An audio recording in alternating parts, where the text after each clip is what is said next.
Ama naming Diyos na makapangyarihan sa lahat, Yahweh El Shaddai, sa gabing ito, pinupuri ka namin, sinasamba ka namin, itinataas namin ang iyong dakilang pangalan. Kayo ang Diyos na mabuti, kayo ang Diyos na tapat, kayo ang Diyos na walang katulad. Kayo ang dahilan kung bakit kami nabubuhay, kayong dahilan kung bakit kami nagtatagumpay. Aming Ama, patuloy kami nagpapakumbaba sa iyong harapan at patuloy kami nagsusumamo sa iyong mahabaging trono. Hinihiling namin, Lord, una sa lahat, na kami yung kahabagan at abutin mo ang bawat isa sa amin. Lord, panalangin ko sa sino mang naririto na may karamdaman. Hipuin mo sila at pagalingin mula ulo hanggang talampakan. Anumang uri ng sakit, Lord, walang imposible sa iyo. Ikaw ang aming dakilang manggagamot. Ikaw ang aming Jehovah Rapha. Lord, hipuin mo ang bawat katawan ng naririto ngayon. Maghimala ka sa mga katawan na ito. At pagpalain mo rin, O Diyos, ang mga kapatid namin na pumarito na may daladalang mga kabigatan, may daladalang mga pasanin, may mga problemang pinagdadaanan. Ikaw ang Diyos na nagbibigay ng tagumpay kahit anong uri ng pagsubok ang aming pagdaanan. At ikaw ang Diyos na hindi kami pinababayaan. Dalangin ko, Ama, sino mang dumadaan ng pagsubok at problema, tulungan mo na magtagumpay, Panginoon. At pagpalain mo, O Diyos, higit sa lahat, ang mga salita mo na aming pag-aaralan ngayong gabi. Ipuin mo ang bawat isa. Ipuin mo ang aming puso na ipinakas at handang tumanggap ng salita mo, Panginoon. Lord, gawin mo kaming teachable. Gawin mo kami, Panginoon, na mababa ang kalooban upang aming tanggapin ang iyong mga salita. Aming Diyos, sinihiling namin ang Espiritu Santo ay i-empower kami ngayong gabi. Ito pong aming samot dalangin sa pangalan ni Jesus, sa ngalan ng Ama, ng Anak at ng Espiritu Santo. Purihin natin ang Panginoon.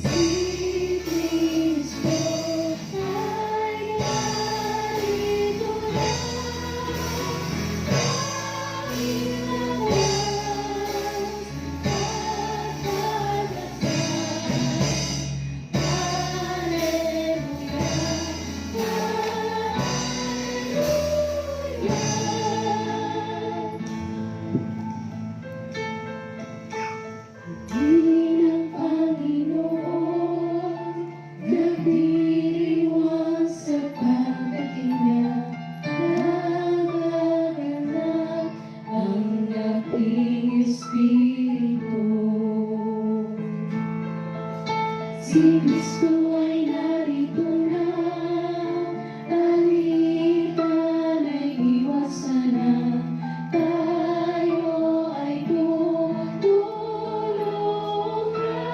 niya. Purihin ang Panginoon, si Kristo ay narito na.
Praise God. Praise God. Hallelujah. Ang ating babasahin ay mula aklat ng Habakkuk, chapter 2, verse 1 to 3. From the book of Habakkuk sa Old Testament. Chapter 2, verse 1 to 3. Babasahin ko muna sa English version din sa Tagalog. Habakkuk chapter 2, verse 1 to 3. I will climb up into my watchtower now and wait to see what the Lord will say to me and how he will answer my complaint. Then the Lord said to me, write my answer in a large, clear letters on a tablet so that a runner can read it and tell everyone else. But these things I plan won't happen right away.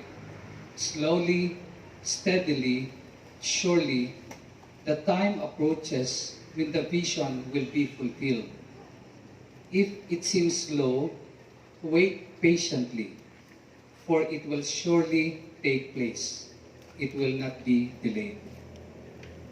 Aakyat ako sa bantayan at hihintayin ang sasabihin ni Yahweh sa akin at ang tugon niya sa aking daig. Ito ang tugon ni Yahweh.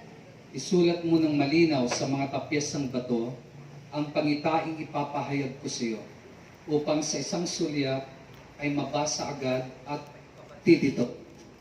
Sulat mo ito sapagkat hindi pa panahon upang ito ay maganap. Ngunit nalilipas ang panahon at makayari ang pinakita ko sa iyo. Bagamat parang mabagal ito, hintayin mo. Tiyak na mangyayari at hindi maaantala ito. Mga magulang at kapatid, ito po ang mga salita ng Panginoon. Salamat sa Diyos. Palapakan natin ng Diyos, alayin natin siya ng palakpak. Ang titip naman ng palakpak natin kay Lord.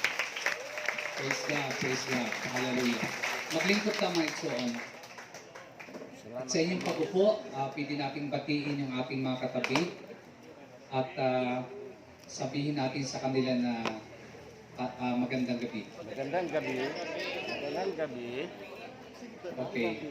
Magandang gabi po sa inyong lahat. Lahat. Ngayong gabi, ang ating pong pag-aaralan, ang topic ko ay pinamagatan pong The Art of Waiting for the Fulfillment of God's Plan. The Art of Waiting for the Fulfillment of God's Plan. Ang sining ng paghihintay ng katuparan ng mga pangako ng Diyos. Ang paghahanda ng paghihintay ng katuparan ng pangako ng Diyos. Mga kapatid, sino sa inyo dito ang naghihintay? Wala kayong hinihintay? Ako naghihintay ako ng Pasko. So, lahat tayo ay may hinihintay. Tama po ba? It might be your job promotion. It might be your salary increase or bonus mo or 13-month pay. Ang iba tinanggap nyo na. It might be your dream house or dream car. Meron kayong hinihintay. Para sa mga single, ang hinihintay nyo yung magiging partner nyo sa buhay. Amen. Sa mga may sakit, hinihintay nyo yung kagalingan, yung healing. Sa mga mahal sa buhay, hinihintay nyo na sila ay magbago, makaranas ng salvation, ng kaligtasan. Lahat tayo may hinihintay. Amen. So, ang iba, ang hinihintay nyo malaking biyaya na kasagutan sa lahat ng kailangan mo. Amen? At huwag niyong sasabihin sa akin na wala kayong hinihintay na malaking biyaya. Amen? Sino naghihintay ng malaking biyaya? Galing si Diyos. Sinasabi ko na eh. Amen? Basta biyaya, marami talaga maghihintay dyan. Amen? Well, totoo naman po yan mga kapatid. Lahat tayo may hinihintay. Pero ang problema, halos lahat tayo ayaw natin na naghihintay.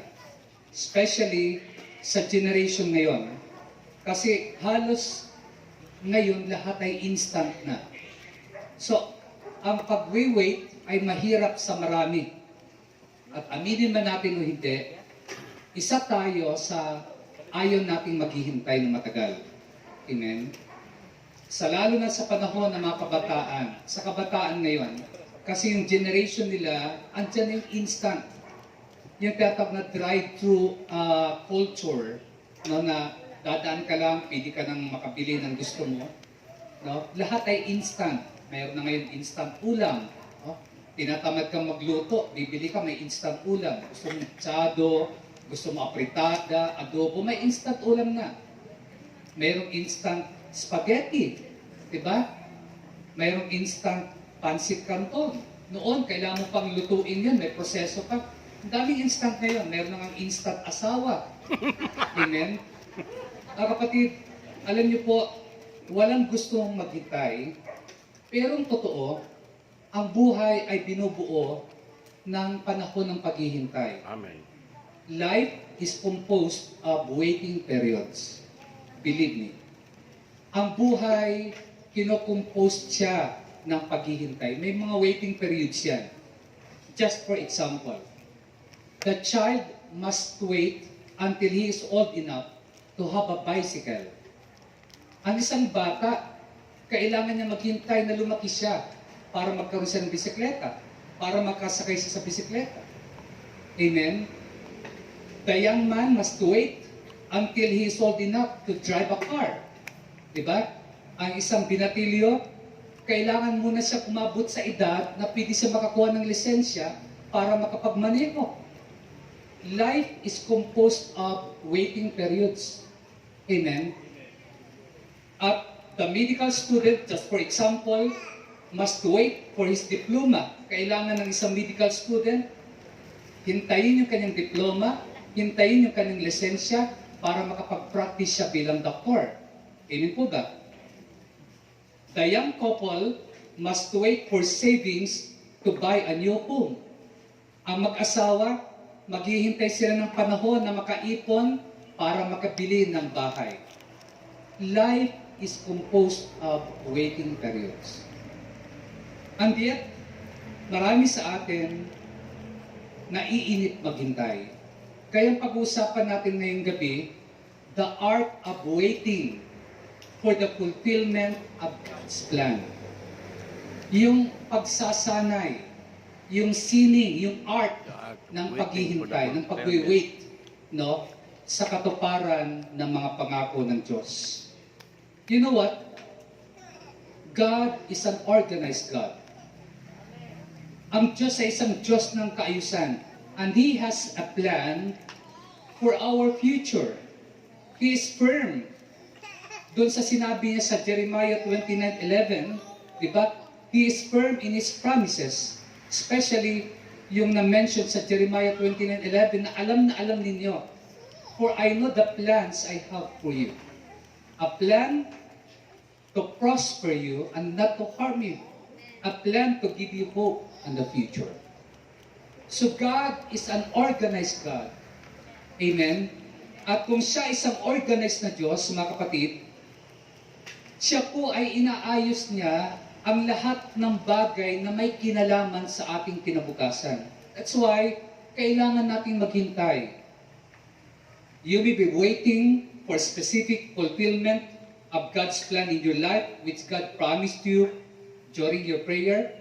Maring mayroon kayong specific na hinihintay na plano na pinakita ng Diyos sa inyo habang kayo nananalangin at nagninilay. At alam nyo, waiting is not an easy job. Hindi madaling maghintay. Agree kayo? Amen. Waiting is not an easy job. Ang iba sa atin, nakakapagod maghintay. Amen? Napapagod maghintay. Ang iba, nakakainis maghintay. Ang iba, nasasaktan habang naghihintay. I'm sure naranasan nyo na yon. Mayroon kayong taong hinihintay sa isang lugar, tapos tingin kayo sa relo, no? Usapan ninyo alas 6, alas 9 na, wala pa rin siya. Burado na yung make-up mo, wala pa rin siya. Ang paghihintay ay hindi madali. It's not an easy job. Are you listening? So tonight, let us meditate on God's Word na nireveal ng Diyos through Prophet Habakkuk. Marahil, hindi kayo masyadong nakakagawi doon sa book ni Habakuk. Sino ba si Habakuk? Alam niyo, sanay si Habakuk sa paghihintay. Kasi si Habakuk, siya po ay isang farmer. Isa siyang magsasaka na propeta. Now, ang ating binasa ay 3 talata lang yon. 3 verses. At sa 3 verse na binasa natin, may tinuro si Prophet Habakuk na klase ng paghihintay na gusto kong i-share sa inyo. At gusto ko ang 3 klaseng ito na paghihintay ay isabuhay natin. So ano-ano itong 3 klase ng paghihintay na sinabi ni Habakuk? Ang unang waiting, ang unang klaseng paghihintay ay mababasa natin sa verse 1. At ang pangalawa na klase ng paghihintay, mababasa natin sa verse 2. At ang pangatlo na klase ng paghihintay ay mababasa natin sa verse 3 ng ating passage ngayong gabi. Okay. Ang number 1 na tinuturo ni Prophet Habakuk, at ako'y naniniwala, ito'y tinuturo ng Diyos sa atin. Kasi walang sinulat sa Bible na walang aral na walang aral na maibibigay sa atin. I know, I believe in my heart na lahat na nakasulat sa Biblia, somehow ito'y nagtuturo sa atin ng maganda, mga kapatid. Amen? So, number 1, sa verse 1, ito po yung klase ng paghihintay na tinuturo ni Prophet Habakuk. Yung tinatawag na to wait prayerfully. To wait prayerfully. Pag sinabing wait prayerfully, habang naghihintay ka, nananalangin ka. Amen? Hindi naghihintay ka pero nagre-reklamo ka. At ang tagal naman, ba't wala pa yung hinihintay ko kay Lord? Ang tinuturo ng Bible na paghihintay, yung maghintay ka na nananalangin. Wait prayerfully. Pakinggan yung sabi ng verse 1. I will climb up into my watchtower and wait to see what the Lord will say to me and how He will answer my complaints. Aakyat ako sa bantayan at hihintayin ang sasabihin ni Yahweh sa akin at ang tugon niya sa aking daing. Manunotice ninyo na mention ni Prophet Habakuk yung watchtower. Ano ba yung watchtower? Ang watchtower, bantayan yan. Alam niyo po mga kapatid, hindi bantayan sa Bantayan Island sa Cebu ha. Watchtower, ito'y bantayan. Alam niyo po, nung na-mention ni Prophet Habakuk yung I will climb up into my watchtower, ang watchtower doon, ang tinutukoy doon ay pananalangin. Prayer. Kasi po, sa mga Hudyo, kinig kayo ha, sa mga Hudyo, ugali nila kapag nagpre-pray sila, nasa mataas na lugar sila. Kaya nga, pansinin niyo yung mga disciples, saan sila nagpre-pray? Madalas sa mga bundok. Si Jesus saan? Sa Mount Olive. Si Moses saan? Sa Mount Sinai. Si Abraham sa Mount Moriah. Puro mga mount yan. Puro mga bundok. Puro matataas na lugar. Amen? Kaya nga po, sabi ng Bible, mga kapatid, I will lift up my eyes to the hills. Where does my help comes from? Ano yung hills? Burol. Mataas na lugar. Kaya, nung sinabi po dito ni Habakuk na I will climb up into my watchtower and wait to see what the Lord will say to me, ang tinutukoy niya dito, habang naghihintay ako, mananalangin ako. Amen? Amen po ba? Anong tayo, pag naghihintay, ang ginagawa natin? Pag naghihintay, naglalaro ng ML, nag-Facebook, nag-Instagram. Hindi ako against dun ha, hindi ako against. Pero kung wala na kayong panahon sa pananalangin at doon na lang panahon ninyo, there's something wrong. Amen? May mali. Amen? Kaya huwag mong i-question si God kung bakit ang buhay mo nilalampaso ng kaaway. Kasi wala ka ng time mag-pray. Amen? So, wait prayerfully. Ang watchtower ay tumutukoy sa pananalangin. At hindi lamang yun, mga kapatid. Sa mga Hudyo, hindi po nila pinaghihiwalay ang pagbabantay at pananalangin. So kaya nga bantayan, watchtower. Sa mga Hudyo, palaging magkasama yan, yung watch and prayer. Kaya napansin niyo, ang sabi ni Jesus sa mga disciple niya, sa Matthew 26:41, ang sabi niya, Bantay. watch and pray so that you will not fall into temptation. Napansin niyo, magkasama yung watch and prayer, kaya bantayan.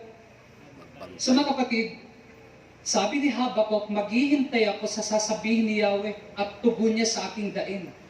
Habang naghihintay siya, nananalangin si Habakuk. He is waiting prayerfully. Amen? So sa ating paghihintay, sa pananalangin natin, importante yung tatlong attitude na babanggitin ko. So, ulitin ko, una, mga kapatid, na tinuturo ng Bible na mag-wait tayo para sa fulfillment ng God's plan is to wait prayerfully. Sa ating pag-pray habang naghihintay, tatlong attitude ang dapat huwag nating mawawala sa atin. Yung tatag na pray expectantly, pray consistently, and pray accordingly. Pag sinabing pray expectantly, may faith ka. Umaasa na talaga. Nag-pray ka na mayroon kang pag-asa. Nag-i-expect ka. Amen? Kasi ang faith ay expectation yun eh. Bakit ka pa mag-pray kung di ka naman nag-i-expect? Bakit ka pa mananalangin kung di ka naman umaasa? So sa ating pag-wait prayerfully, we are praying expectantly. Faith yun. Pangalawa, pray consistently. Tuloy-tuloy. Sa ating pananalangin, dapat may effort. Hindi lang faith. Pag sabing consistently, tuloy-tuloy ang pananalangin mo. Hindi tumitigil. Ang iba kasi sa atin, pag tayo'y tinugon na, hinto na rin yung prayer. Ang iba naman, pag di pa dinarinig, ayaw na mag-pray. Pray consistently. Amen? Not only pray expectantly, pray consistently. Yung walang humpay. Yan sabi ng Bible, prayer without ceasing. Amen? Amen. Prayer without ceasing. Hindi nawawala, walang humpay na pananalangin. Amen? Ang iba, nung una, prayerful. Ngayon, wala na. Amen? Hindi dapat mawala yon. Ang pangatlong attitude natin ay pray accordingly. Anong ibig sabihin ng accordingly? Kung ang pray expectantly ay faith, kung ang pray consistently ay effort, ang pray accordingly, nag-pray ka according to God's word. Ang panalangin mo ay according sa salita ng Diyos, mga kapatid. Amen? Ayon sa salita ng Diyos. Dahil may panalangin na hindi ayon sa salita ng Diyos. Maniwala kayo? Halimbawa, nananalangin ka na malugi ang negosyo ng kaaway mo. Yun ay panalangin na hindi accordingly. Dahil hindi yun ayon sa salita ng Diyos. Yung nananalangin ka na mahulog sa imburnal yung taong nagchichismis sa'yo. Yun po ay hindi po pray accordingly. Kasi hindi yun ang tinuturo ng Bible. Ang tinuturo ng Bible, i-pray mo ang nagpipersecute sa'yo. I-love mo yung enemies mo. Amen? Mga kapatid, at alam niyo po, hindi lang importante sa pananalangin yung tatlong attitude na nabanggit ko. Habang tayo nag-wait prayerfully, dito pa tayo sa number 1 ha, na klase ng waiting. Wait prayerfully, sa verse 1 na pinakita ni Prophet Habakuk. Alam niyo po, sa paghihintay natin na nananalangin, kailangan meron tayong tinatawag na Bible-based prayer checklist. Ano ibig sabihin ng Bible-based prayer checklist? Pag sinabing checklist, dapat sa ating pananalangin, habang naghihintay tayo, meron tayong chine-check. Meron tayong sinusuri. Kaya, Bible-based prayer checklist. Okay? Kailangan masundan ninyo ako. Ano yung mga checklist natin? Ano yung mga dapat nating i-check sa ating pagnanalangin na naghihintay. Number one, relationship check. Relationship check. Anong ibig sabihin yan? Kapag naghihintay ka at nananalangin ka, katulad ni Habakuk, ang una mong i-check bago ka manalangin, yung relationship mo. Okay? Tingnan mo kapag nananalangin ka, kumusta yung relasyon ko? Kumusta yung relasyon ko sa asawa ko? Kumusta yung relasyon ko sa aking magulang? Kumusta yung relasyon ko sa aking mga anak? Kumusta yung relasyon ko sa aking mga kasamahan sa gawain? Kumusta yung relationship ko sa aking boss? Yan ang unang checklist natin. Relationship check. Alam niyo kung bakit? Dapat nating itanong, okay ba yung relasyon ko sa asawa ko? Okay ba yung relasyon ko sa anak ko?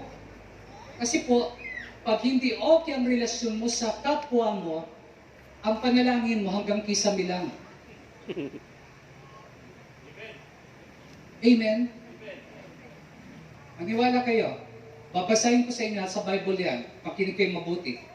1 Peter 3 verse 7. Makinig kayo, especially sa mga may asawa. Husbands, in the same way, be considerate as you live with your wives, and treat them with respect as the weaker partner and as heirs with you of the gracious gift of life, so that nothing will hinder your prayers.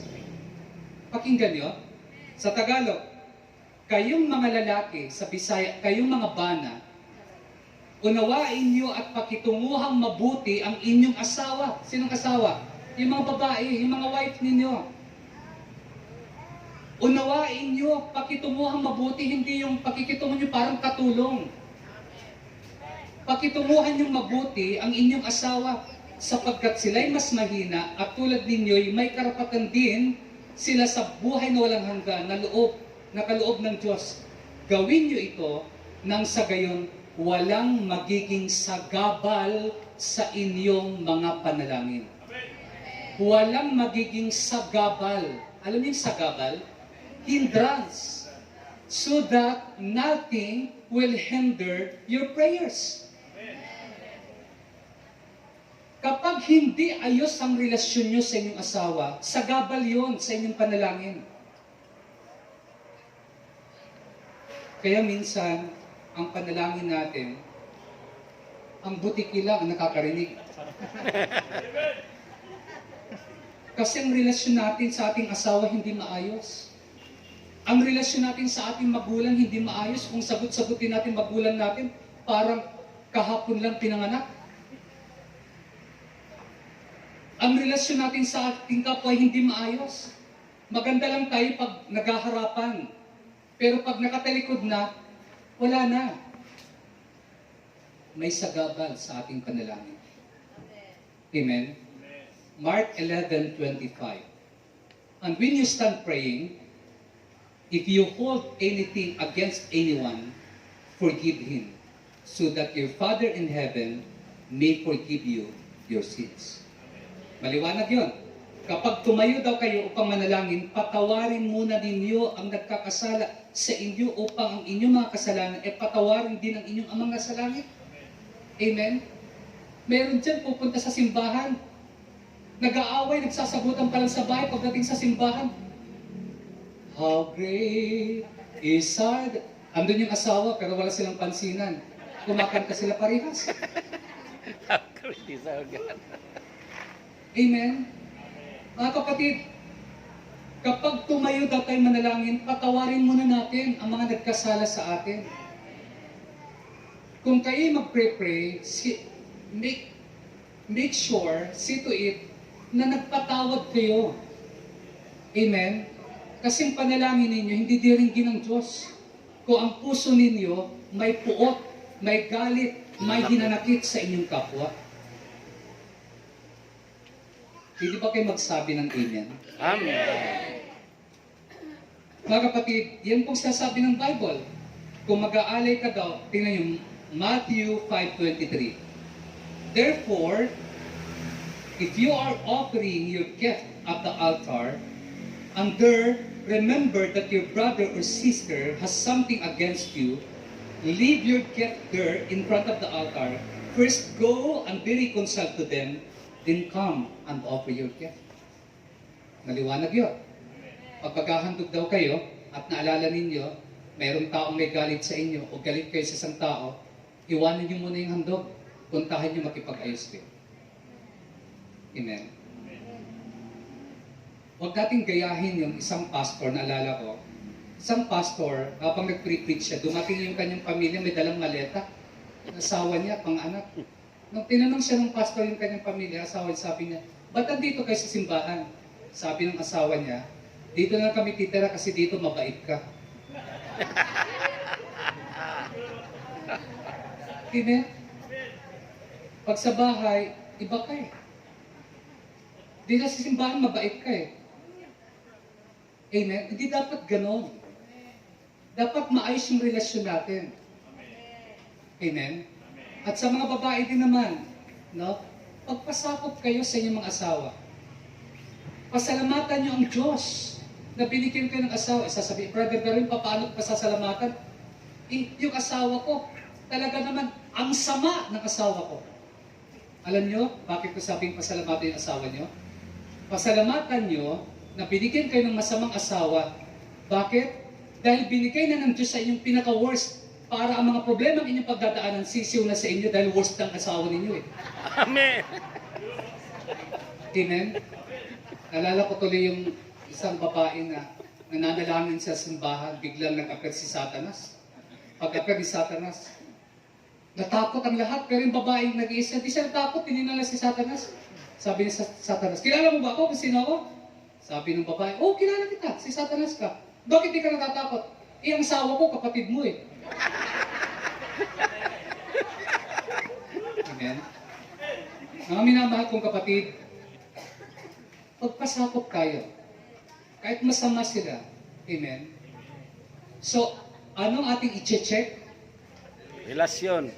Relationship. Relationship. Relationship check. Pangalawa, motive check. Motive. Check. Pangalawa na titingnan mo habang magwe-wait ka prayerfully, yung motibo mo. Ano ba yung motibo mo kapag nananalangin ka? Sabi ng James 4:3, chapter 4, verse 3 ng James, when you ask, you do not receive because you ask with wrong motives, that you may spend what you get on your pleasures. Humingi man kayo, wala rin kayo natatanggap dahil hindi tamang inyong layunin. Humihingi kayo upang mapagbigyan ang inyong kalayawan. Motive check. Kaya, mayroong mga panalangin na hindi dinirinig ng Diyos kasi mali ang motibo mo. For example, humihingi ka, Lord, bigyan mo ako ng Ranger, Ford Ranger, at saka bahay na maganda. Kasi gusto ko, yung mga kapitbahay ko, makita nila na hindi ako basta-basta. Para yung mga nanliliit sa akin, makita nila, aba, bigatin na ako. Ngayon, ang prayer mo diringgin ng Diyos? Eh, sabi ng James 4:3, humingi man kayo, wala rin kayong matatanggap. Kasi ang hinihingi ninyo, sabi dito, when you ask, you do not receive because you ask with wrong motives that you may spend what you get on your pleasures. Amen? Mayroon tayong mga hinihingi para lang sa pleasure natin. Wrong motive yun. Amen? Maling motibo yun. I-check natin ang motibo. Kung ganito pa siguro ang panalangin mo, Lord, pagpalain mo ako. Kasi pag pinagpala mo ako, tutulong ako sa gawain ng Panginoon. Akong bibili ng bagong sound system. Pag yan ang panalangin mo, tamang motibo mo, didinggin ka ng Diyos. Diba? Kaya di ka makapanalangin ng ganun, ano? Kasi takot ka magbigay sa Panginoon. Amen? Mga kapatid, motive check. Suriin natin yung motibo natin sa ating pananalangin. Amen? I-bless mo ako, Lord, para patuloy ako makatulong sa mga taong nangangailangan. I-bless mo ako yung mga kamag-anak ko na walang trabaho, bibigyan ko sila ng kabuhayan. Pag yan ang motive mo, i-answer ka ng Diyos kasi magandang motive mo. Pero kung para sa pleasure mo lang, para may pagmamalaki ka sa mga kaibigan mo, sa mga barkada mo, nag-pray ka, Lord, bigyan mo naman ako ng iPhone 11 o iPhone 12 na para mas advance ka pa. Amen? Mga kapatid, motive check. Number 3 na i-check natin, not only relationship check, not only motive check, lifestyle check. Lifestyle check. Pangatlong i-check mo, pag nag-pray ka, ano ba yung pamumuhay mo? Ano ba yung lifestyle mo?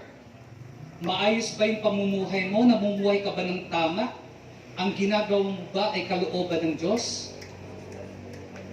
Okay? Lifestyle check. Tingnan nyo, James 5:16.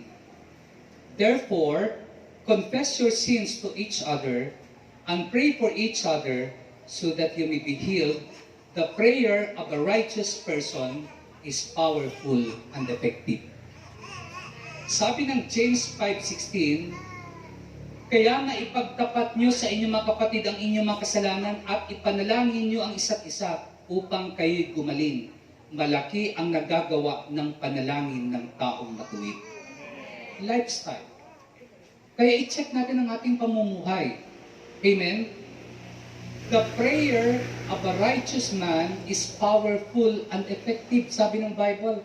Sino tinutukoy dyan na righteous man sa James 5:16? Si Elijah. Tingnan niyo si Elijah.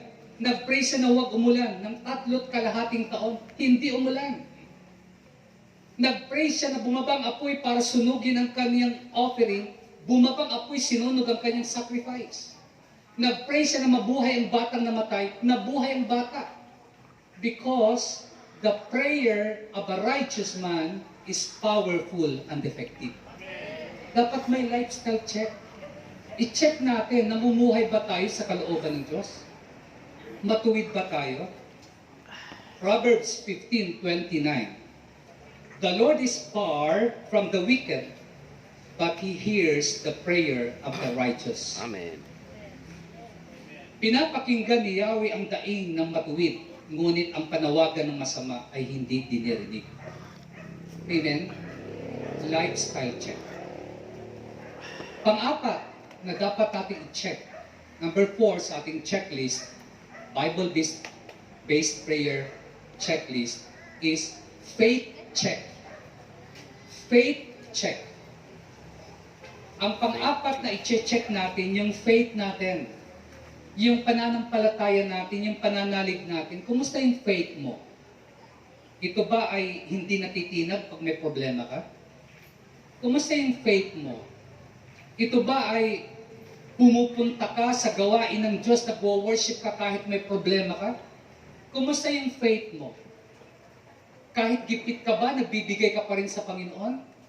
Kumusta yung faith mo? Faith check. Bakit? Sapagkat sabi ng James 1:6, but when you ask, you must believe and not doubt, because the one who doubt is like a wave of the sea, blown and tossed by the wind. That person should not expect to receive anything from the Lord. Such a person is a double-minded and unstable in all they do. Subalit ang humihingi ay dapat magtiwala sa Diyos at huwag mag-alinlangan, sapagkat ang nag-aalinlangan ay parang alon sa dagat na tinataboy ng hangin kahit saan. Huwag umasang tatanggap ng anuman mula sa Panginoon ang taong pabagubagong isip at di alam kung ano ang talaga ang nais niya. Kapag humihingi ka sa Diyos, huwag mong bibigyan ng puwang ang pag-aalinlangan. Huwag mong bibigyan ng lugar ang doubts sa isip mo, sa puso mo. Amen? Kasi sabi ng Bible, ang taong humihingi na nag-aalinlangan, para siyang tubig alon sa dagat na tinatangay lang ng hangin kung saan ang direksyon ng hangin doon sa pupunta. Amen. Amen? Ganun po ang tao na doubtful. Ganun po yung tao na nag-aalinlangan. Kahit anong hingin mo, hindi darating sa iyo. Sapagkat ang kalaban ng faith is doubt, unbelief. Amen? Pag ikaw ay nag-pray, pag ikaw ay nag-wait prayerfully, i-check mo yung faith mo. Kung yan pa ay firm, yan pa ay stable, yan pa ay grounded, yan pa ay may foundation. Amen? Mga kapatid, tingnan niyo po, sabi ko, faith check. Huwag daw aasang tatanggap ng anuman, verse 7, huwag daw umasang tatanggap ng anuman mula sa Panginoong taong pabago-bagong isip at di alam kung ano talagang nais niya. Mga kapatid, gusto kong mag-cite ng example. Na-remember niyo si Abraham. Si Abraham, grabe yung faith niya. Kasi one day, tinest siya ni Lord. At sabi sa kanya, Abraham, pumunta ka sa Mount Moriah, ihandog mo ang pinakamamahal mong anak, si Isaac. Kaya niyo bang ibigay ang Isaac ninyo? Si Isaac? Alam niyo po, si Abraham, matagal silang naghintay ng anak. Tapos nung ibigay si Isaac at sasabihin lang ng Diyos, ibigay mo sa akin si Isaac. Halimbawa, sinabi ng Diyos kay Hazel, Hazel, ibigay mo sa akin si Jill. Ibibigay ba ni Hazel yan? Pag sinabing ibigay, alam niyo bang ibig sabihin noong unang panahon pag ibigay? Papatayin yon, ihahandog yon. No way. Kung ikaw, Lord, ayoko, ang tagal kong hinintay, tapos kukunin mo. Di ba, kayo nga, magkasakit lang anak ninyo, parang kayo nang nagkakasakit. Yung papatayin pa kaya? Amen? Pero faith, check yun. Test yun ng faith ni Abraham. Pero walang pag-aalinlangan si Abraham. Siya po, kinamadaling araw, kinabukasan, siya agad ay mayroong action. Pinagpasan niya si Isaac ng panggatong. Kaya nga nung nandun na sila sa malapit na sa Moriah, naiwan na yung mga servants, sabi ni Isaac, Dad, mayroon tayong panggatong, mayroon kang punyal, apoy, nasaan yung ihahandog natin? Hindi lang masabi ni Abraham, ikaw yun anak, baka tumakbo si Isaac. Pero ang sabi ni Abraham, the Lord will provide. Wow! Amen? Ang mga taong may pananampalataya, kahit humaharap sila ng grabing problema, ang nakikita nila ang provision ng Diyos. Amen. Ang taong may pananampalataya, kahit malabo ang kanyang nakikita, mayroon pa rin siyang nakikita na may Diyos na magbibigay ng solusyon sa kanyang problema. The Lord will provide, my son. Anong ginawa? Pagdating sa Moriah, nagawa ng altar, at nung gumawa ng altar, ginapos si Isaac, nung sasaksakin na, biglang nagsalita ang Diyos. Hindi nagbibiro si Abraham doon. Hindi laro. Papatay niya talaga. Bakit niya gagawin yun? Kasi alam niya, kung papatayin niya kanyang anak, dahil ang Diyos ay nangako na bibigyan siya ng anak, bubuhayin niya ito ulit. Amen? Kaya papatay na niya, biglang nagsalita ang Diyos. Sabi ng Diyos, Abraham, huwag mong ituloy. Nakita ko na ang iyong pananampalataya sa akin. Hindi mo pinagkita ang iyong anak dahil dyan, magiging ama ka ng maraming bansa. You will be the father of multitudes. You will be the father of many nations. Amen? Kaya nga ang pangalan niya dati, Abram. Naging Abraham. Kasi Abraham ay father of many nations ang ibig sabihin nun. So mga kapatid, tingnan nyo, yun ang faith mga kapatid, i-check natin. Amen? Kaya mo bang ibigay ang Isaac mo? Kaya mo bang ibigay ang 100% ng buhay mo sa Diyos? Kaya mo ba? Oh, maniwala ako. 18% ka lang, di mo maibigay, 100% pa kaya? Yung 10% nga lang nakita. Mga kapatid, ito po yung sinasabi ng Panginoon. Kung mananalangin tayo, i-check natin yung faith natin. Kung handa tayong magtiwala, hindi tayo nag-aalinlangan, handa natin ibigay sa Diyos ang lahat. Na-remember ninyo yung babaeng dinudugo, 12 years, naubos ng kanyang pera sa pagpapagamot pero walang nangyari? Sabi niya, hipo ko lang yung laylayan ng damit ng Panginoon, gagali ako. Right at that moment, nung nahipo niya, the bleeding stops. Amen? Bakit? Faith yun. Amen? according to your faith, it will be done to you. Ang panglima, na check natin, hindi lang relationship, hindi lamang yung motive, hindi lamang yung ating, ano ba yun? Faith natin, hindi lang yung lifestyle natin. Ang panglima na i-check natin is God's will check. God's will. Sa ating pananalangin, dapat nating i-check kung ang ating pinapanalangin ba'y kalooban ng Diyos. Will ba ni Lord yung hinihingi mo? Baka matulad ka sa isang choir na nakwento ko na dati, na meron siyang kasama sa music ministry na gwapo na si John. Sabi niya sa Diyos, Lord, Thy will be done, but please give me John. Give me that. Mga kapatid, kalooban ba ng Diyos yung hinihingi mo? God's will check. Amen? Pag nanalangin tayo, i-check natin kung will ni Lord yung hinihingi natin. 1 John 5:14, this is the confidence we have in approaching God, that if we ask anything according to His will, He hears us. Hindi tayo nag-aatubiling lumapit sa Kanya dahil alam nating ibibigay niya ang anumang hingi natin kung ito'y naaayon sa Kanyang kalooban. Kaya nga, God's will check. Kalooban ba ng Diyos ang hinihingi mo? Magtatanong kayo, Brother Darwin, paano ko malalaman na kalooban ng Diyos ang hinihingi mo?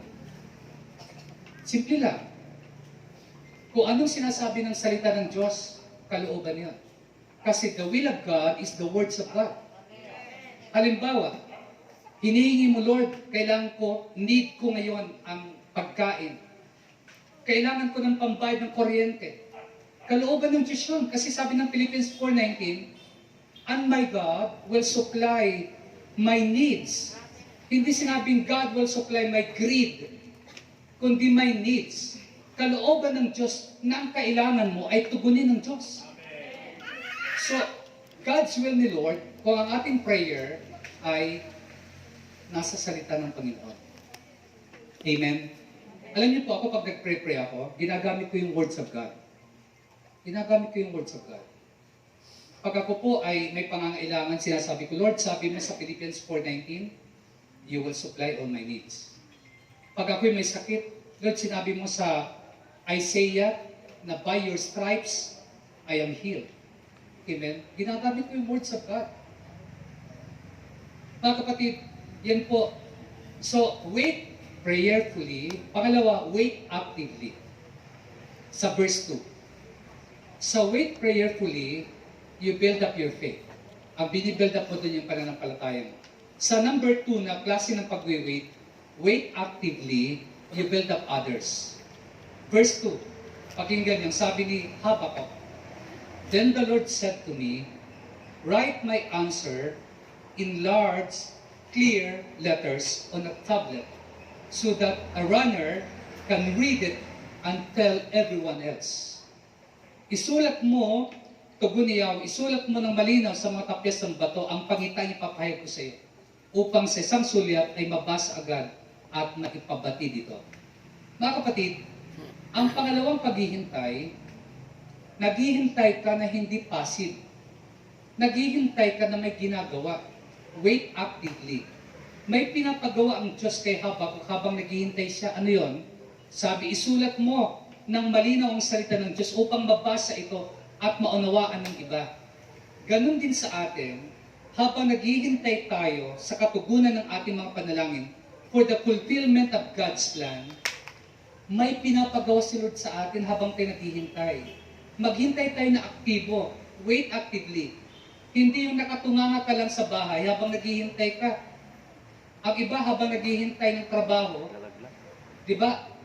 Walang ginagawa. Habang naghihintay ka ng trabaho, for example, magtanim ka. Amen? Mag-part-time job ka habang naghihintay ka ng trabaho.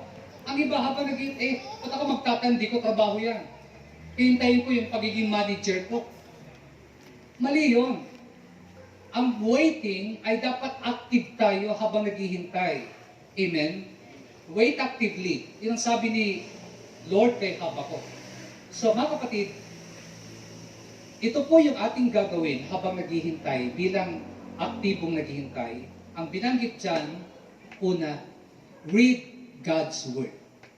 Basahin mo ang salita ng Diyos. Read God's Word.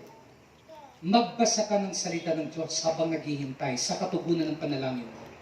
Hindi lang yung puro comments ng Facebook ang binabasa mo.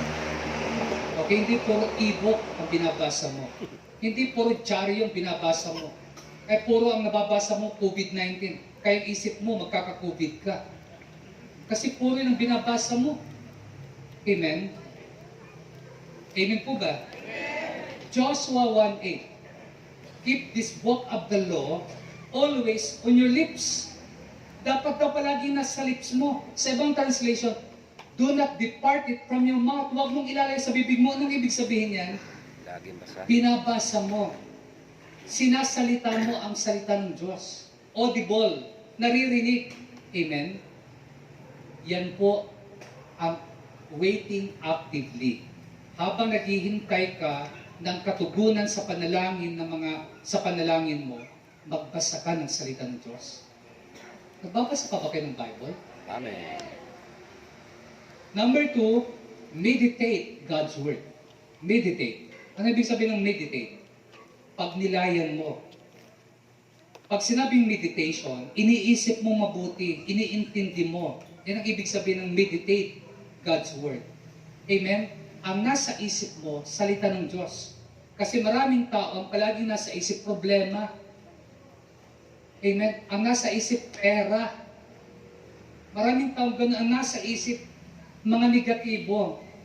Hindi po yun ang tinuturo ng Bible. Ang tinuturo ng Bible, i-meditate mo yung words of God. Joshua 1:8.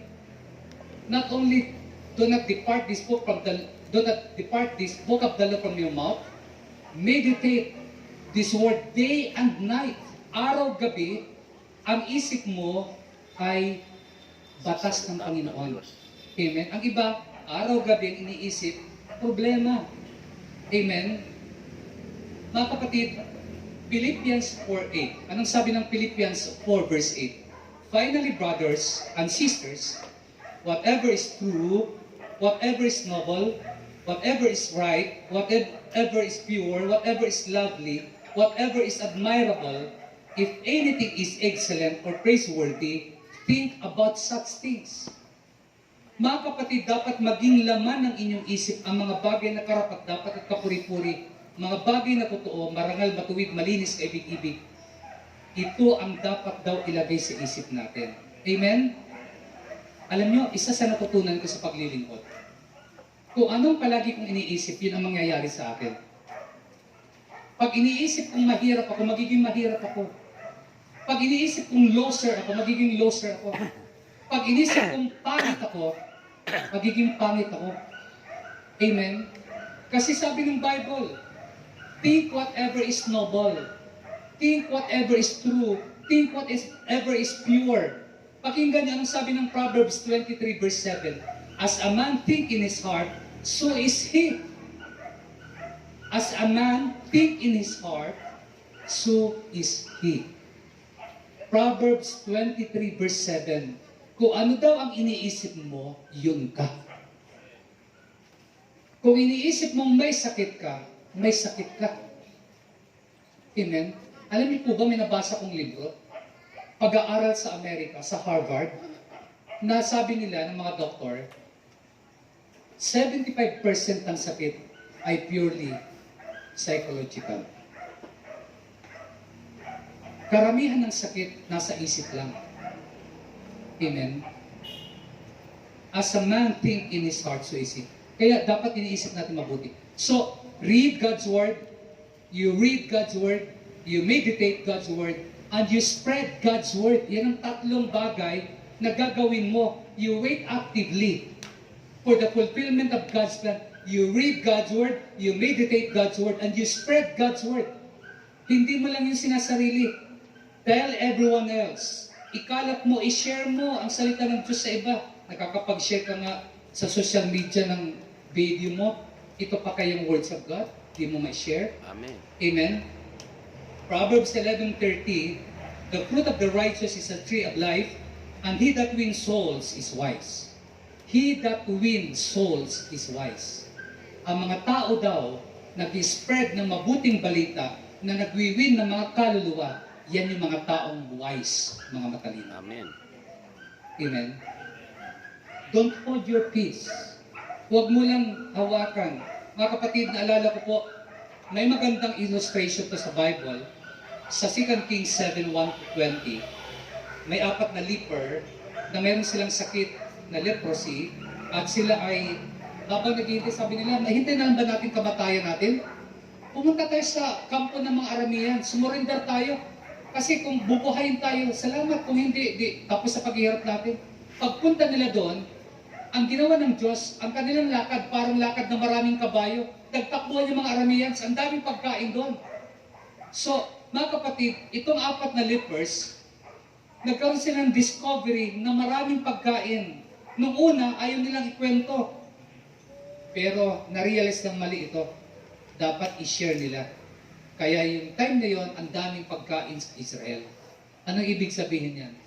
Kung ano ang ginawa ng Diyos sa iyo, dapat i-share mo sa iba. Kung nakaranas ka ng kapayapaan, kagalingan, i-share mo. Napaka-selfish mo naman. Ayaw mong i-share sa iba yung ginawa ng Diyos sa iyo. Amen? Wait actively. Amen po ba? Pangatlo, dito ako magtatapos. Bilisan natin. Kasi alam ko, ang iba sa inyo, uwing-uwi na. Number 3 is, wait patiently. Yan ang sabi ng verse 3. Wait patiently. But these things I plan won't happen right away. Slowly, steadily, surely, the time approaches when the vision will be fulfilled. If it seems slow, wait patiently, for it will surely take place. It will not be delayed. Isulat mo ito sapagkat hindi pa panahon upang ito'y maganap. Ngunit mabilis na lilipas ang panahon at mangyayari ang pinapakita ko sa iyo. Bagamat parang mabagal ito, hintayin mo, tiyak na mangyayari ito. Hindi maaantala ito. Listen, brothers and sisters. God's plan may come slowly. God's plan will come steadily. God's plan will come surely. Maaaring ang plano ng Diyos mabagal sa pakiramdam natin. Kaya matagal. Pero ang plano ng Diyos ay patuloy yan. Kahit anong mangyari sa paligid mo, magpapatuloy ang plano ni Lord sa buhay mo. At ang plano ng Diyos ay sigurado. Magbabago ang lahat, pero ang salita ng Diyos hindi magbabago. God's plan may come slowly. God's plan will come steadily. God's plan will come surely. Amen. Isaiah 40:31, but they that wait upon the Lord shall renew their strength. They shall mount up with wings as eagle. They shall run and not be weary. They shall walk and not faint. Mga kapatid, James 5:7, bilisan ko lang, be patient, brothers and sisters, until the Lord's coming. See how the farmer wait for the land to yield its fruit, valuable crop, patiently waiting for the autumn and spring rains. Mga kapatid, sabi ng Bible, maghintay daw tayo na parang farmer. Ang farmer, maghihintay yan ng ulan. Especially sa Palestine. Sa Palestine, dalawa lang ang ulan nila. During fall at during spring. Ang fall nila, October at November. At ang kanilang spring ay March at saka April.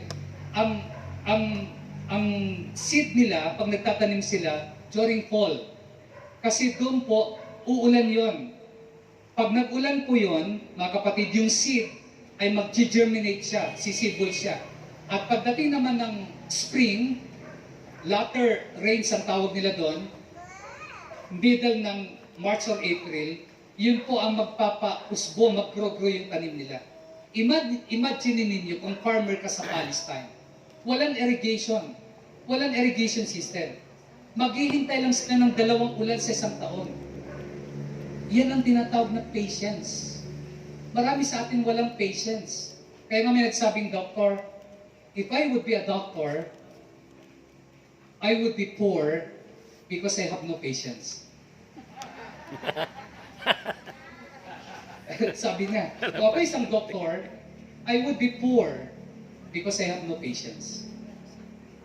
Joke yun. Mga kapatid, totoo yan. Kaya kailangan natin ng patience. Amen? Kailangan natin ng patience.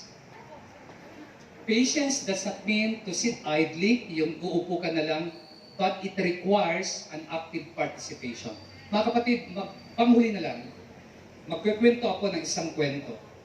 Kasi ang ating topic is about waiting for the fulfillment of God's plan. Wait prayerfully, verse 1, it build up your faith. Number 2, verse 2, wait actively, it build up others. Number 3, verse 3, wait patiently, it build up your character. Mga kapatid, ito po yung storya. Mayroong isang lalaki na mayroon siyang aso na golden retriever. Ang mga golden retriever, mga mga bird dog, mga hunter, bird hunter ng mga aso. One day, naglakad sila sa bundok. May nakita, alam niyo ang mga bird dog, pag yan ay mayroong tinakbo na kahit mga bush, for example, mga talahib, sigurado yan paglabas niya, may ibon yan na dala. Yan ang mga bird dog, mga bird hunter. So one day, nag-hunt sila. At yun nga, ginawa ng kanyang golden retriever. The other day, namasyal ulit siya sa forest. Itong dog niya, paborito niya to eh. Nung sila nandun na sa forest, nawala yung kanyang dog. At parehas sila, hindi sila familiar sa lugar. So maghahapon na naghihintay yung may-ari, yung owner ng dog, doon sa isang lugar, sa may puno. Hindi dumarating ang kanyang aso. Naisip niya, kung iiwanan niya, kasi may appointment siyang importante, hindi pa pwedeng mawala yung appointment na ito kasi negosyo to eh. Pero naisip niya, pag iniwan niya, baka mawalan tuluyan. Pero importante yung appointment niya, umuwi siya. Habang natutulog siya sa gabi, siya po'y balisa kasi naisip niya yung kanyang aso. Bago pala siya umuwi, pumunta sa appointment niya, naalala niya yung mga dog trainer, isang trick. Yung isang trick ng mga dog trainer, naalala niya, hinubad niya yung kanyang jacket at iniwan niya yung kanyang jacket sa ilalim ng puno. Kinabukasan, bumalik siya doon. Pagbalik niya sa puno, nandun yung kanyang aso. Ang jacket niya nasa ilalim ng aso, ng nguso ng aso. At kakaway-kaway yung tail ng aso. Parang sinasabi ng aso, saan ka ba galing, kaibigan? Magdamag ako naghintay sa iyo. Pero alam ko, babalik ka para sa akin. Mga kapatid, when you get lost, kapag kayo ba ay nawawala, pag kayo ba ay nagkakaroon ng mabibigat na problema, mayroon ba kayong pinupuntahan? Mayroon ba kayong salita ng Diyos na binabasa? At ang salita ng Diyos na yun magsasabi sa inyo, alam ko, matatagpuan ako ng Panginoon. Amen? My God will find me. Kumayo tayong lahat, mga kapatid. The art of waiting for the fulfillment of God's plan. Alam nyo, ang Diyos ay isang Diyos ng kaayusan. May mga panahon na di natin maintindihan habang naghihintay tayo. Sabi ko nga kanina, ang paghihintay, hindi madaling trabaho. Sasaktan ka, naiinis ka, naiinip ka, pero maghintay ka lang. Sapagkat may pangakong Diyos. Sabi nga ng Bible, maaring dumating ito slowly, steadily, but it will come surely. Kapatid, God's delay is not God's denial. Tandaan niyo yan. God's delay does not necessarily mean God's denial. Pag nag-aantala ang hinihintay mo, hindi ibig sabihin na pinaliwala ka na ng Diyos. Naaalala ka ng Diyos. Inanyayahan ko kayong ipikit ang inyong mata, iyong pag-ulo, at habang umaawit tayo, maging firm tayo sa ating paniniwala na ang Diyos may plano sa atin. That He has a plan for us. May timeline ng Diyos na sarili. May timetable siya. Magtiwala lang tayo sa tamang panahon na tinakda niya para sa iyo. Para sa fulfillment ng plano ng Diyos. Hallelujah. We bless your name, Lord. We praise you, Lord. Hallelujah. Sa bawat oras at araw, ikaw ang kalakasan ko. Laging inaasam sa tuwin ay maranasan ko. Pag-ibig mo'y laging nadarama, ikaw ang laging hinahanap. Kalakasan mo'y laging naghihintay,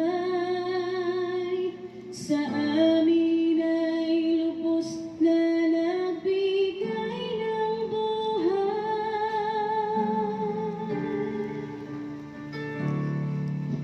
Sa bawat oras at Kaibigan, araw, ang Diyos ay tapat. ikaw ang Habang naghihintay ka sa mga pangako ng Diyos, huwag kang mawawalan ng pag-asa. Yes, Lord. Wait patiently, wait prayerfully, and wait actively. May gagawin ang Diyos sa buhay mo. May gagawin siya sa kinabukasan mo. Pangako niya yan. It may come slowly, but it will come steadily and surely. Sigurado yan darating, mga kapatid. Dahil totoo ang Diyos, tapat siya sa kanyang mga pangako. Kalakasan mo'y laging naghihintay, sa amin ay lubos na nagbigay ng buhay. Amen. Sa pasikat Salamat sa iyo, Panginoon. ng liwanag, pag-asa'y naghihintay, pagkat ang ako mo'y kalakasan. Sa nagtitiwala sa'yo, sa aming sama-sama pagsamba, presensya mo'y bumababa, sa amin laging hananap ang tuwina. Hallelujah. Sa pasikat ng liwanag, pag-asa'y naghihintay, pagkat ang ako mo'y kalakasan. Sa nagtitiwala sa'yo, sa aming sama-sama pagsamba, presensya mo'y bumababa, sa amin laging hananap tuwina. Yes, Lord. Dakilang Diyos na pagpala namin, Ama. Ikaw ang Diyos na totoo sa iyong mga pangako. Tapat ka sa iyong mga plano sa buhay namin. Lord, hindi mawawala ang aming pag-asa. Yes, Lord. Mananatili kaming nakatingin sa iyo. Amen po. Dahil katulad ni Prophet Habakkuk, siguradong darating ang kasagutan ng mga plano mo, ang kasagutan ng aming mga panalangin. Yes, Lord.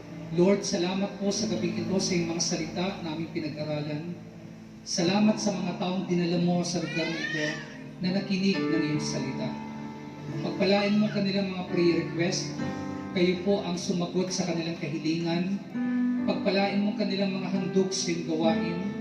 Ibalik mo sa kanila ng higit pa sa pangangailangan nila. Amen. Lord, i-multiply mo ang blessing sa kanila. Pagpalain mo kanilang kalusugan. Pahabain mo ang buhay nila, Panginoon. Ang mga may sakit, paggalingin mo. Yes, Lord. Pagpalain mo, Lord, ang pag-uwi ng bawat isa. Ingatan kami at inaangkin namin, pupunuin mo kami ng kapayapaan. Yes, Lord. Salamat, Lord, sa iyong mga pangako. In Jesus' name, Amen. Sa ngalan ng Ama, ng Anak, ng Espiritu Santo. Amen. God bless you mga kapatid. Salamat sa inyong pagdalo.